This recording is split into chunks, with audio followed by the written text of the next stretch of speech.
espera a Dios. Vea qué curioso, la fe que espera a Dios. Y todos sabemos que es fácil hacer referencia a la paciencia, ¿no? La paciencia que hay que tener. La paciencia es una virtud muy difícil de cultivar, ¿no? Y en nuestra vida esperar es una de las cosas que menos nos gusta hacer. Y si hay algo que uno puede hacer para librarse del hecho de tener que esperar, pues uno intenta no tener que ser de los que tienen que esperar. Y esta sociedad nos obliga a esperar constantemente. Todos hemos tenido la cruel experiencia de ir a reclamar alguna medicina en una EPS, de ir a hacer un reclamo por un recibo, de ir a hacer, bueno, filas prácticamente por cualquier cosa que uno quiera hacer en esta vida, ahora en este mundo moderno. Casi siempre toca esperar. Esperar es una de las situaciones más difíciles, pero uno intenta, sobre todas las cosas, evitar tener que esperar. Pero la capacidad de esperar pacientemente en la Biblia es una virtud. La Biblia resalta mucho la capacidad del hombre para esperar pacientemente, sobre todo la respuesta de Dios. Ahora, cuando hablamos de la fe, ya hablamos de lo que es esperar, pero hablamos de la fe, y cuando hablamos de la fe, pues la fe es la confianza depositada en Dios y en la Escritura, ¿verdad? Y precisamente la Escritura describe la fe como en Hebreos capítulo 11, versículo 1, como la certeza de lo que se espera y la convicción de lo que no se ve. Eso describe la Biblia, que es la fe. La fe es estar seguro de algo que uno está esperando. Todavía no lo he visto, pero estoy esperando. Precisamente no lo veo, pero estoy convencido de que así va a ser. Eso es básicamente la fe. Se trata de aquello que uno no ha visto, de aquello que uno está esperando. Y la fe se ejercita precisamente esperando, con paciencia. Entonces, hoy vamos a hablar de la fe que espera a Dios, ¿verdad? La fe que espera a Dios. Ahora, ¿por qué es importante hacer o resaltar eso si es algo como tan lógico? Entender, bueno, si la Biblia describe la fe como la certeza de lo que se espera y la convicción de lo que no se ve, pues no se puede decir que se tiene fe cuando se ven las cosas, sino precisamente cuando uno no las ha visto, porque de eso se trata la fe. Sin embargo, el mundo cristiano moderno que intenta amoldarse a las demandas de las personas, entonces ha enseñado o ha mal enseñado a las personas a que si uno tiene fe no debe tener ninguna dificultad en la vida. Que si uno tiene fe todo debe andar sobre ruedas. Que si uno tiene fe no debería haber problemas, no debería haber enfermedades, no debería haber dificultades familiares, no debería haber nada de eso, no debería haber frustraciones en el corazón ni nada, porque basta con uno hacer un reclamo, inmediatamente las cosas llegarían. Esa es, digamos, la enseñanza falsa que se ha levantado hoy en día y que es muy popular, porque evidentemente yo estoy hablando aquí de algo que no es rico hacer, que es esperar, que es aguardar. En cambio, allá se está hablando de demandar, de exigir, de pedir que las cosas lleguen y que las cosas tienen que llegar, y eso suena mucho más chévere, pero resulta que es muy falso y que es muy apartado de la verdad bíblica. Ahora, los hombres de fe han tenido esa sensación de tener que esperar, y sobre todo de tener que esperar a Dios, que es como lo más difícil de la vida cristiana, esperar a Dios. Y miren que el Salmo 13.1 dice, ¿hasta cuándo, Jehová, ahí no aparece, me olvidarás para siempre? ¿Hasta cuándo esconderás tu rostro de mí? Y eso lo dice el rey David. Entonces, él sentía pues que el Señor no respondía, que él oraba y que las cosas seguían como si nada y que tal vez Dios no lo estaba escuchando, que estaba oculto en ese momento. Entonces él dice, ¿hasta cuándo me olvidarás para siempre? ¿Hasta cuándo esconderás tu rostro de mí? Entonces él oraba constantemente y muchas veces, no solamente en este salmo, sino en muchos ejemplos del libro de los salmos, encontramos esa sensación de que uno habla, de que uno ora y que Dios no responde, al menos en el momento en que uno quiere que Dios responda, porque es que hay un momento en que uno quisiera que la respuesta llegara inmediatamente. Entonces muchas veces la respuesta de Dios no llegaba en el momento, sino que había que ejercitar la paciencia, y nosotros estamos en la misma situación, oramos esperando respuestas inmediatas, y más en un mundo afanado, porque nosotros vivimos lamentablemente en un mundo afanado. La gente vive con estrés y con azúcar y con problemas cardíacos porque el mundo es un mundo de afán.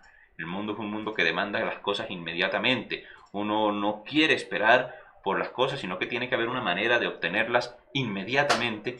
Y así creemos que debe ser el mundo espiritual, pero resulta que las cosas con Dios no funcionan al mismo ritmo que este mundo contaminado por el pecado. Entonces hay que aprender que la fe se hace evidente al esperar a Dios. La fe se hace evidente al esperar a Dios, es lo que nos dice ahí abajo esa presentación, ¿no? La fe se hace evidente al esperar a Dios. No podemos ser mal instruidos creyendo que tenemos que reclamar o que demandar una respuesta inmediata y Dios tiene que respondernos inmediatamente como si tuviera miedo de nosotros. Así no funciona entonces este mundo realmente. Al menos no en la fe cristiana bíblica, no funciona así. La fe se hace evidente al esperar a Dios. Ahora vamos a mirar 3 aspectos en que la fe se hace evidente esperando a Dios. La fe espera a Dios primero ante las aflicciones diarias. Ante las aflicciones diarias, la fe cristiana, la fe del creyente, espera a Dios. Ahora, la vida humana está llena de situaciones difíciles, enfermedades, guerras, conflictos, desamores, frustraciones, fracasos, necesidades materiales. Todas estas cosas aparecen todos los días y hacen sentir al ser humano que se está ahogando, que está completamente rodeado de cosas que él no puede controlar, que él no puede superar. Y nuestros ojos desfallecen, es decir, dejan de ver a Dios, dejan de ver la mano de Dios en medio de las circunstancias y empezamos a sentir que las cosas no tienen sentido, empezamos a sentirnos ahogados en medio de las dificultades, ¿verdad? Porque no comprendemos por qué Dios permite esas cosas difíciles en la vida de sus hijos a los cuales Él ama. Ahora, cuando vamos al libro de los Salmos, el capítulo 69, versículos 1 al 3, encontramos que el salmista David nos permite ver esa sensación y la plasma claramente allí diciendo: sálvame, oh Dios, porque las aguas han entrado hasta el alma. Estoy hundido en cieno profundo donde no puedo hacer pie, o sea, donde no puedo asentar el pie. He venido a abismos de aguas y la corriente me ha anegado. Cansado estoy de llamar, mi garganta se ha enronquecido. Han desfallecido mis ojos esperando a mi Dios. Y estamos hablando aquí de la posición de un hombre desesperado. Porque todos tenemos la práctica de orar, pero solamente en una aflicción profunda se llega hasta ese punto de clamar, clamar, clamar, hasta que la garganta pierde la capacidad de hablar. Está hablando de alguien como el que se encuentra encerrado o debajo de unos escombros o ahogándose y empieza a gritar con todas sus fuerzas hasta que la garganta pierde la capacidad de hablar. Está hablando de ese tipo de circunstancias, ¿no? Y es una serie de figuras muy interesantes que usa el salmista que ilustran pues la sensación de orar sin sentir respuesta de Dios. De orar y no sentir la respuesta de Dios. Dios tiene un propósito con esas circunstancias en nuestra vida, pero como nosotros no podemos ver ese propósito, como no podemos entender ese propósito a plenitud, pues nos es muy difícil aceptar las circunstancias y aceptar que cuando nosotros pedimos, Dios no nos responda inmediatamente. Esa es la situación de la que estamos hablando aquí. Ahora, que el hombre tiene multitud de dificultades en su vida es claro, y el libro de Job, que no aparece aquí en la presentación, el libro de Job en el capítulo 14, el versículo 1 dice: el hombre nacido de mujer, corto de días y hastiado de sinsabores.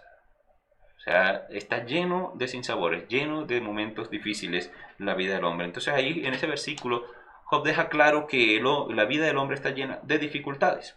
Ahora, recopilemos un poco. Decíamos que se enseña mucho en las iglesias cristianas que si uno tiene fe, las dificultades no tienen por qué llegar. Las dificultades deben ser fácilmente superadas porque tenemos fe. Pero ya hemos visto 2 ejemplos. Vimos el caso de Job, que es un hombre justo, evidentemente un hombre que creía en Dios. Vemos el caso del rey David, un hombre con un corazón conforme al corazón de Dios. Y vemos a ambos clamando por la situación de tener la vida llena de dificultades, de situaciones. Incluso el rey David por la sensación de pedir, clamar y orar a Dios y no sentir una respuesta inmediata. Entonces, si la fe no se manifiesta en la ausencia de dificultades, ¿cómo se manifiesta la fe en medio de las dificultades? Bueno, la fe en medio de las dificultades se ve en la capacidad de esperar a Dios en medio de la tribulación y seguir albergando en el corazón gozo, alegría y esperanza. A pesar de la tribulación, llámese esa tribulación enfermedad, llámese esa tribulación dificultad económica, llámese esa tribulación problemas familiares, llámese esa tribulación cansancio, denomine a esa tribulación por la que está pasando o a esa aflicción por la que está pasando, sepa que la fe se manifiesta no en la desaparición de la aflicción, sino en la perseverancia en Cristo a pesar de la aflicción. La aflicción en el creyente no hace que éste renuncie a su fe, sino que hace que se aferre más a su fe. Y esa es precisamente la reacción correcta que debe tener entonces el creyente. Otro salmo, el Salmo 40, los versículos 16 y 17, dice: Gócense y alégrense en ti todos los que te buscan, y digan siempre los que aman tu salvación, Jehová sea enaltecido. Aunque afligido yo y necesitado, Jehová pensará en mí. Mi ayuda y mi libertador eres tú, Dios mío, no te tardes. Y entonces aquí tenemos al salmista David una vez manifestando que él siente que Dios está tardando, ¿verdad? Al final dice, Dios mío, no te tardes. Era evidencia de que él sentía que Dios estaba tardando. Pero miren que a pesar de la sensación de que Dios estaba tardando, el Salmo no dice, ay, este Dios que no me escucha y que no me responde y que no hace lo que yo quiera. No, en ningún momento. Todo lo contrario, está diciendo es, aunque afligido yo y necesitado, Jehová pensará en mí. Entonces el creyente puede sentir que Dios se tarda, pero no por eso deja de esperar a Dios. El creyente sabe que Dios piensa en él. Y precisamente por eso es creyente. Porque él sabe que tiene una relación con Dios. Él sabe que tanto lo ama Dios. Y él sabe que a pesar de lo que Dios está permitiendo en nuestras vidas, Dios piensa en nosotros. Tiene un tiempo, el creador del universo, tiene un tiempo para pensar en mí. Y eso es asombroso. Y eso es lo que al mundo no le cabe en la cabeza y por eso rechazan a Dios. Pero la realidad es que Dios, el creador de todo el universo, el creador de todo lo existente, el creador de todos los hombres, hombres más importantes, más sabios y más buenos que yo, tiene tiempo para pensar en mí, en mis aflicciones y en mis necesidades. El creyente está convencido de que Dios tiene un tiempo para preocuparse por sus cosas, incluso por sus cosas pequeñas, porque es que las cosas de nosotros son pequeñas. Y es que nosotros como cristianos sabemos que Dios es el ser más grande del universo, que Dios es más grande que el universo. Sabemos que Él tiene un plan eterno que nosotros ni siquiera alcanzamos a comprender en su totalidad, ¿no? Él tiene un plan eterno, nos incluye a nosotros en ese plan eterno, pero nosotros no entendemos la plenitud de ese plan eterno. Entonces, a pesar de eso, de que sabemos que Dios es tan grande, y a pesar de que sabemos que Él está con un plan y con un proyecto que Él va a desarrollar en el mundo, sin embargo, nosotros como creyentes tenemos cada día la confianza para orar por nimiedades, para orar por cosas insignificantes, por cosas pequeñas, por cosas que a la luz de un ser tan grande y a la luz de un plan tan grande y tan maravilloso, son cosas insignificantes y sin valor. Por ejemplo, yo creo que todos sabemos que el día que se nos daña el celular oramos al Señor, ¿no? Ay, Señor, ve, se me cayó el celular, se reventó la pantalla y uno acude a Dios por una cosa que a la luz de lo que Dios es y Dios hace, pues no importa qué celular tenga usted, eso no sirve, eso no vale nada, no es nada delante del Señor.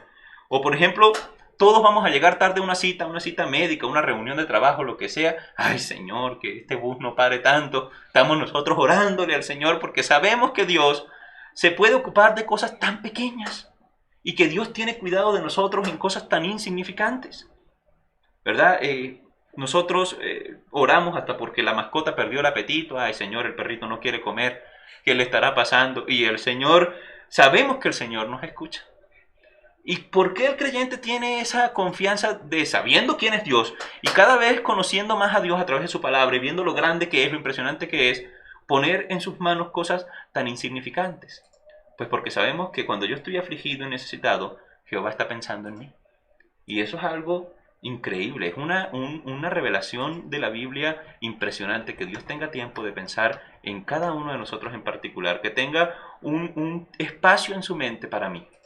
Eso es algo maravilloso, eso es un don inefable y glorioso que nosotros los creyentes tenemos y que no alcanzamos a comprender, pero que lo creemos, porque la palabra nos lo dice y creemos en la revelación de la palabra. Creemos entonces con toda plenitud que Dios tiene cuidado de esas cosas pequeñas de nuestra vida.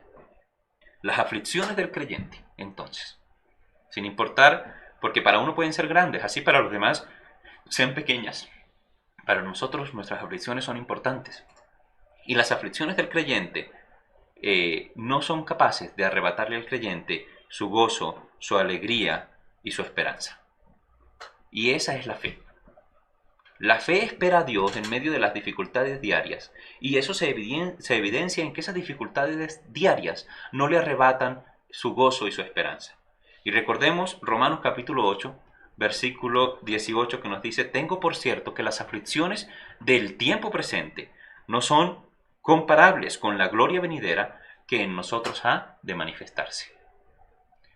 Tengo por cierto, o sea, lo que otras personas no creen, lo que otras personas niegan, por eso dice tengo por cierto, yo lo tengo por cierto, yo creo que es verdad, que las aflicciones que yo viva en este tiempo, sin importar qué tan profundas sean, no se pueden comparar con la gloria venidera que se ha de manifestar el día que Jesucristo venga por su iglesia.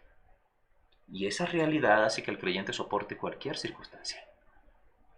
Esa realidad eterna hace que las cosas de esta vida se vuelvan pequeñas. Esa es entonces la manifestación de la fe y cómo la fe espera a Dios en medio de las dificultades. ¿Dios puede llevarse nuestras dificultades? Sí, muchas son las aflicciones del justo, dice la Biblia, pero de todas ellas le librará Jehová. Así que nosotros sabemos que el único que tiene poder de librarnos de nuestras aflicciones presentes es Dios. Pero que aun si no nos libra, no dejaremos de esperar en Dios. Recuerden aquellos hombres que iban a ser echados a un horno de fuego, ¿no? Allá en el libro de Daniel. Y se les dice, ¿están listos para que al escuchar el ruido de la zampoña, la cítara, bueno, y los instrumentos, se arrodillen ante la estatua del rey? Y ellos dicen, sepa, oh Dios, que o de no van a ser echados al horno de fuego.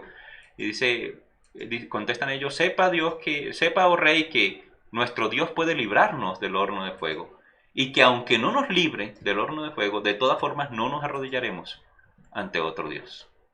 Y eso es algo impresionante, porque esa es la fe, es la capacidad de esperar en Dios, sabiendo que Dios es el único que tiene poder para librarnos, pero aún si Dios decide dejarnos pasar por la dificultad y por la aflicción, seguir esperando en Dios. Ahora, lo segundo es que la fe espera a Dios ante la oposición humana. Y esto es bien importante. La fe espera a Dios ante la oposición humana. Y la pregunta que podemos hacernos aquí es, ¿qué opina el mundo de alguien que espera en Dios? ¿Qué opina el mundo de alguien que espera en Dios? El mundo se ha rebelado contra Dios y desprecia a cualquiera que sostenga como verdadero y como fiable las afirmaciones bíblicas. Eso es el mundo hoy en día. El mundo desprecia y aborrece a cualquiera que sostenga como verdad y como algo de fiar y como algo real las afirmaciones bíblicas. Lamentablemente y con dolor en el corazón lo tengo que decir, el mismo mundo de la teología está llena de personas que dicen que el relato bíblico no es verdad. Y eso es triste, completamente triste. Y entonces, eso es el mundo hoy en día. Son personas que no consideran real las afirmaciones de la palabra.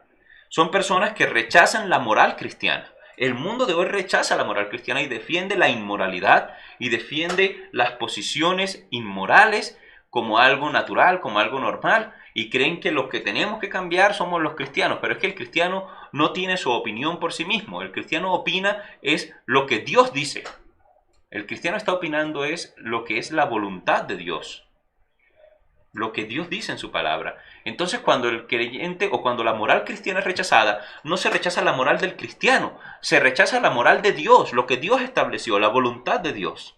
Y el mundo de hoy rechaza la voluntad de Dios y la moral cristiana, evidentemente. Y también el mundo rechaza tajantemente la esperanza cristiana.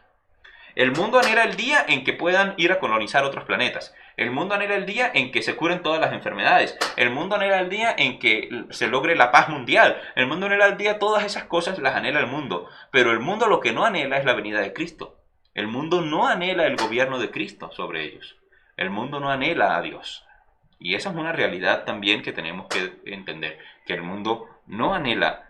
La esperanza cristiana es rechazada por este mundo. Entonces el creyente debe luchar con la presión ejercida por un mundo directamente opuesto a Dios. El mundo solo aceptará un Dios que se le amolde a sus posiciones morales y a sus intereses egoístas.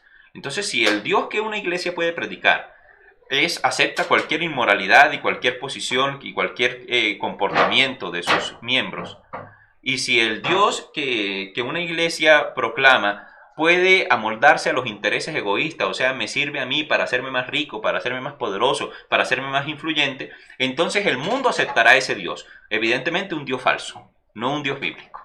Y ese es el mundo lo que el mundo quiere, el Dios que el mundo quiere. Y el mundo grita todos los días en rebelión contra Dios, el mundo cruje los dientes airado contra el Dios de la Biblia, Pero lo curioso es que sin importar todo lo que esto que hemos dicho y todo lo que el mundo hace, el mundo no podrá evitar que Dios haga su voluntad al final. El mundo no podrá evitar que Dios cumpla lo que ha dicho. El mundo no puede evitar que Dios sea soberano. Entonces el creyente debe mantenerse firme ante la presión del mundo y esperar que al final de todo esto Dios le dé la razón. Dios demuestre que él tenía razón al creerle a Dios. Dios sea el que demuestre que el creyente tenía razón al confiar en Dios. Dios se encargará de restituir al hombre creyente en su posición delante del mundo que lo aborrece. Al final, el mundo tendrá que reconocer que aquellos que creían en Cristo, que aquellos que aceptaban y buscaban al Señor, tenían razón. Ahora mire lo que dice el Salmo 37, los versículos 7 al 9. Guarda silencio ante Jehová y espera en él. No te alteres con motivo del que prospera en su camino, por el hombre que hace maldades. Deja la ira y desecha el enojo. No te excites en manera alguna a hacer lo malo. Porque los malignos serán destruidos, pero los que esperan en Jehová, ellos heredarán la tierra. Entonces, cuando el creyente advierte al impío sobre el juicio que le espera, pues la reacción del creyente es burlarse y rechazar al creyente. Pero cuando el creyente mira al impío prosperar, y es que el impío también prospera, no crean que por ser impíos no van a tener plata, o no van a tener una familia bonita, o no van a tener bendiciones. No, muchas bendiciones recibe el impío, y muchas veces habiendo hecho muchas cosas malas. Por eso dice ahí, no te alteres con motivo del que prospera en su camino por el hombre que hace maldades. O sea, la persona que, no el que prospera en su camino haciendo lo bueno, sino el que prospera en su camino haciendo lo malo. Y dice, deja la ira, desecha el enojo y no te excites, o sea, no seas atraído de ninguna manera a participar de esos actos malvados pensando que también vas a obtener beneficio de allí. ¿Por qué? Por lo que sucede al final. Los malignos serán destruidos y los que esperan en Jehová, ellos heredarán la tierra. Entonces mire qué diferencia, ¿no? No está hablando de que en este momento no se vea prosperar al malo, realmente se ve prosperar al malo, sino que lo que nos está diciendo es que al final, se verá entonces cómo los malignos serán destruidos y los que esperan en Jehová heredarán la tierra. Entonces decíamos que cuando el creyente advierte de ese juicio al impío y le advierte de que ese camino que está manteniendo es para condenación, entonces la reacción del impío es rechazar y burlarse. Y miren 2 de Pedro capítulo 3 versículos 3 y 4 nos dice de la siguiente manera: sabiendo primero esto, que en los postreros días vendrán burladores, andando según sus propias concupiscencias y diciendo, ¿dónde está la promesa de su advenimiento, o sea, del regreso de Cristo? Porque desde el día en que los padres durmieron, todas las cosas permanecen así como desde el principio de la creación. Entonces, el impío tiene un argumento que él usa y es, eso no va a pasar nada. Eso es pura paz, eso nunca ha pasado nada.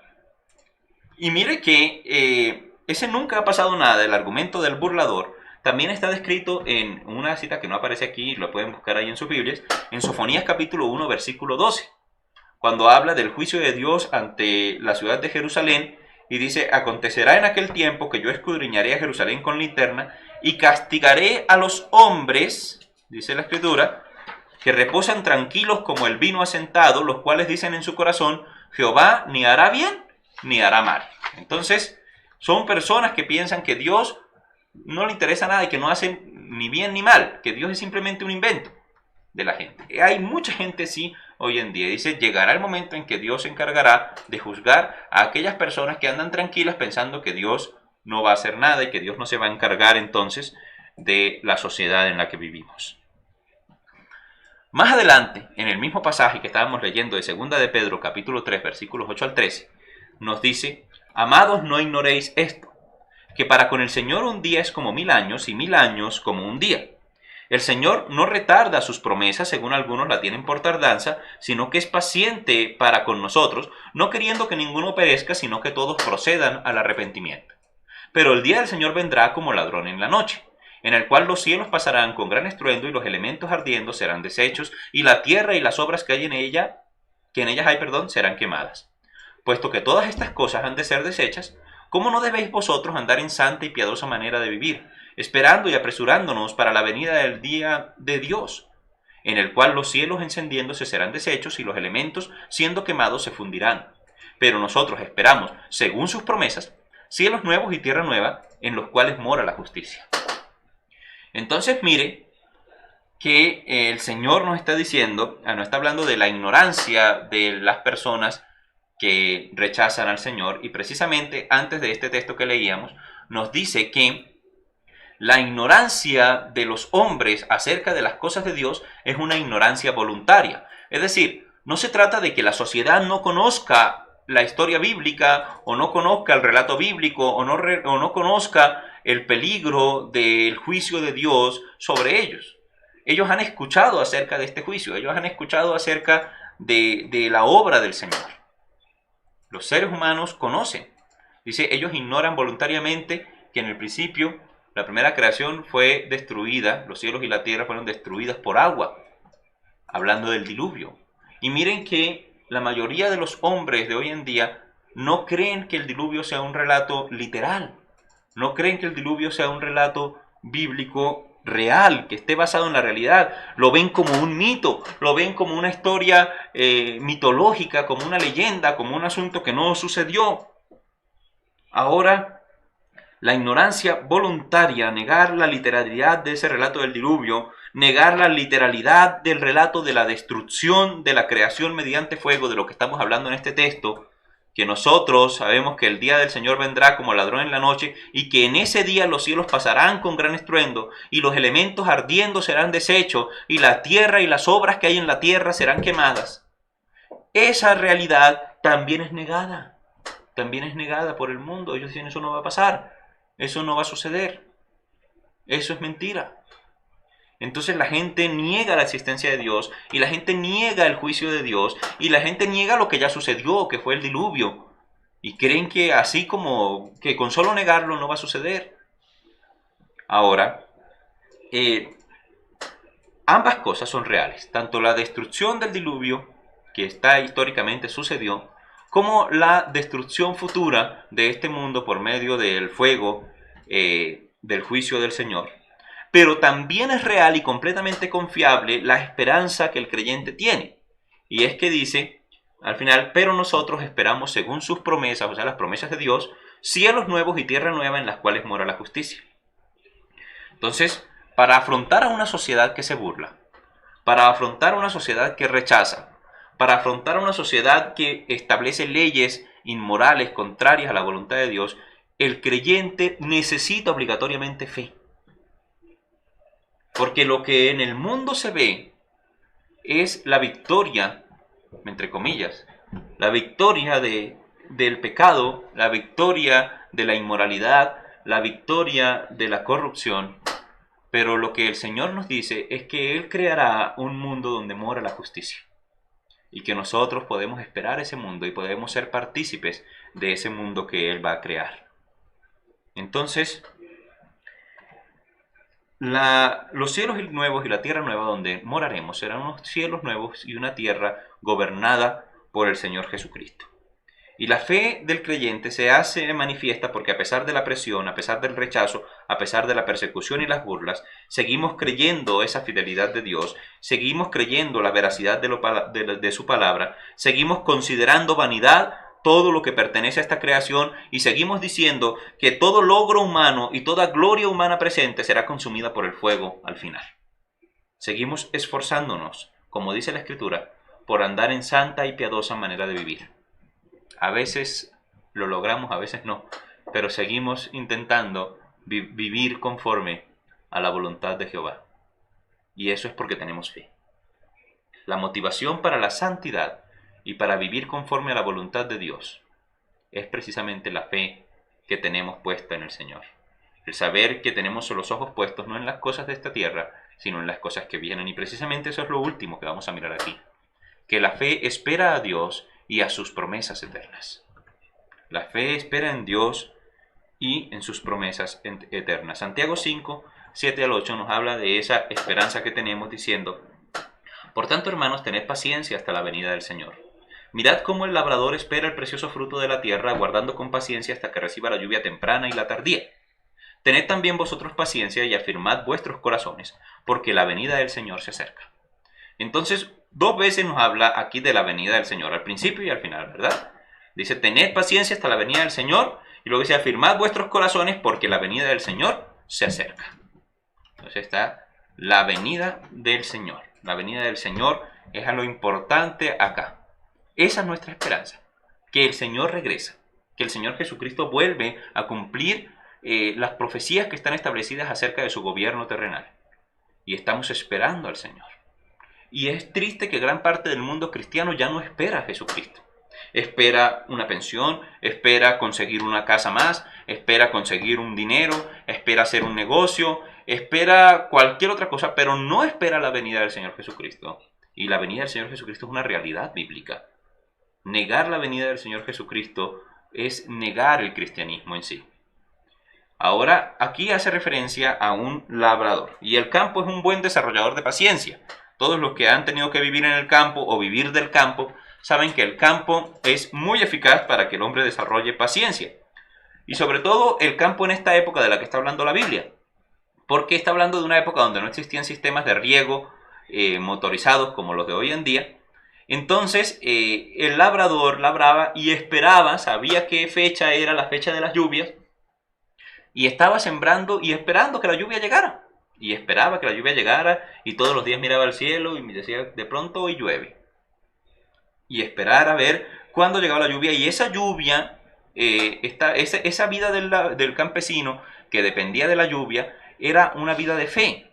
Porque esta persona sembraba antes de que empezaran las lluvias, para que cuando las maticas comenzaban a salir, les cayeran las primeras lluvias. Y estas matas, entonces, por cierto, las lluvias, sobre todo las primeras lluvias, están muy cargadas de nitrógeno y por lo tanto son muy, muy benéficas para las plantas. Por eso es que cualquier señora sabia sabe que cuando está lloviendo hay que sacar las maticas y ponerles la lluvia, porque esa agua es especial, viene con nutrientes, hace que las matas se pongan bonitas. Así es el labrador colocaba sus maticas y esperando a ver que la primera lluvia cayera y les diera vida. Entonces había un acto de fe, el acto de sembrar sin que lloviera, esperando a que lloviera para que le diera vida a la planta. Un acto de fe. Y ese acto de fe es de lo que hace referencia aquí, y ese acto de fe es la vida cristiana. La vida cristiana es vivir en este mundo preparándonos para la venida del Señor Jesucristo. Él no tiene que venir a decir, ya vengo otra vez, sepan que sí voy a venir. No, ya sabemos, Él lo dijo una vez y es suficiente. El Señor Jesucristo vuelve por su iglesia. El cristiano sabe que no puede colocar su esperanza en otra cosa diferente a Dios, así como el campesino de la época sabía que no podía tener su esperanza sino en Dios para que le enviara la lluvia. Y esa realidad de que esta gente de esta época, no los de ahora, pero por lo menos los de esta época sabían que era Dios el que enviaba la lluvia, está claramente expresada en Jeremías, capítulo 14, versículos 20 al 22. Allí en la escritura dice, reconocemos, oh Jehová, nuestra impiedad, la iniquidad de nuestros padres, porque contra ti hemos pecado. Por amor de tu nombre no nos deseches, ni deshonres tu glorioso trono. Acuérdate, no invalides tu pacto con nosotros. ¿Hay entre los ídolos de las naciones quien haga llover? ¿Y darán los cielos lluvia? ¿No eres tú, Jehová, nuestro Dios? En ti, pues, esperamos, pues tú hiciste todas estas cosas. Entonces está diciendo aquí dos cosas, y es que unos ídolos de otras naciones, dioses de otras naciones, no tienen el poder sobre la lluvia. No tiene el poder de dar vida a la tierra. Y también los cielos por sí solos no dan lluvia, que es lo que cree la religión atea de hoy en día. Eso se llama religión también. Creer el ateísmo es una religión. Entonces la religión atea cree que los cielos por sí solos dan la lluvia. Pues la Biblia dice no. Es Jehová. Es Él el que da la lluvia. Es Él el que da la lluvia. Es Él el que da la vida que desciende del cielo. De igual manera nosotros, los creyentes, todos los días salimos, miramos el cielo y decimos, ¿será que hoy viene el Señor Jesucristo? ¿Será que hoy es el día en que el Señor Jesucristo regrese? Es la esperanza de la vida eterna. Es la fe que espera a Cristo. Es la fe que espera en Dios y en sus promesas, la que se manifiesta cada día y sostiene al creyente en la vida cristiana. Si no esperamos a Jesucristo, si no consideramos real el relato bíblico y las promesas bíblicas, vean, una persona que no cree en el relato del diluvio, una persona que no cree en el relato de la creación, ¿por qué va a creer en que Jesucristo va a volver de los cielos? Evidentemente el creyente, el cristiano, lo cree todo. Está convencido de la realidad de la promesa del Señor, de la resurrección de entre los muertos, de la segunda venida de Cristo en gloria, del gobierno terrenal de Cristo conforme a las promesas y a las profecías que han sido establecidas. y sobre todo cree en la promesa de un reino eterno, de unos cielos nuevos y una tierra nueva. Creer verdaderamente en Cristo, esa es la vida cristiana. Esperar al Señor. Lucas 12, 35 al 38 habla de esa esperanza y de esa manera de esperar. Dice: estén ceñidos vuestros lomos y vuestras lámparas encendidas, y vosotros sed semejantes a hombres que aguardan a que su Señor regrese de las bodas, para que cuando llegue y llame le abran enseguida. Bienaventurados aquellos siervos a los cuales su Señor cuando venga halle velando. De cierto os digo que se ceñirá y hará que se sienten a la mesa y vendrá a servirles. Y aunque venga a la segunda vigilia y aunque venga a la tercera vigilia, si os hallare así, bienaventurados son aquellos siervos. Cuando uno lo vienen a recoger, por lo menos lo llaman a uno y le dicen: vamos a ir a tal lugar, a X lugar, espéreme que yo paso por usted, voy tal día. Y entonces uno ese día dice: ay, hoy viene tal persona a recogerme y vamos a tal lugar. Entonces usted se está en pijama hasta que vienen a buscarlo, ¿verdad? No, evidentemente no, uno, a no ser que vaya a salir en pijama, pero eso sería raro. Usted se viste, se alista, se pone la pinta correspondiente a la salida y empieza a esperar, se sienta a esperar, pero está listo. Ahí habla: ceñidos vuestros lomos, listos para salir, listos para salir. Vuestras lámparas encendidas, ¿no? Está hablando de estar para alumbrar el camino, para saber por dónde coger, para recibir a la persona. Ahí está hablando de unos siervos que esperan que su Señor regrese y están completamente listos para abrir ese portón, para recibir a la persona, para todo. Y habla entonces de la reacción de su Señor cuando los encuentra esperando. Y dice: Él los hará sentar a la mesa y Él les servirá. Que el creyente espere al Señor es una cosa muy importante. Que nuestra vida sea una constante espera del regreso de nuestro Señor Jesucristo. Que nuestras lámparas estén encendidas, ardiendo, todo el tiempo esperando al Señor Jesucristo. No importa que venga a la primera vigilia o a la segunda vigilia o a la tercera vigilia o hasta el otro día, pero estamos esperando. De eso se trata entonces, esperar al Señor Jesucristo. Qué importante estar listo para la venida del Señor y pensar en cada día que el Señor no me encuentre haciendo una cosa que yo no quiero que el Señor me encuentre haciendo. Eso es importante para vivir. Entonces llegará el regreso del Señor y los que esperan con fe recibirán su recompensa. Entonces no permitamos que el regreso del Señor Jesucristo nos coja de sorpresa, ¿no? 3 cosas de la fe. La fe pues espera esas promesas eternas de Dios. La fe espera a Dios a pesar de la oposición de este mundo. Y la fe espera a Dios a pesar de las dificultades o frente a las dificultades. Entonces, este es un tiempo bueno para ejercitar la fe y para estar esperando al Señor en medio de toda circunstancia, en medio de toda dificultad, a pesar de la oposición de un mundo pagano y de un mundo enemigo de Dios. Y también esperar todos los días a Cristo, como Él lo prometió. Y recordemos que ciertamente la venida del Señor está más cerca que el día que creímos. Y así entonces concluimos hoy que nuestra fe resalte cada día ante las aflicciones, delante de los adversarios y hasta la venida de nuestro Señor Jesucristo. Muchas gracias, hermanos, por esta reunión. Recuerden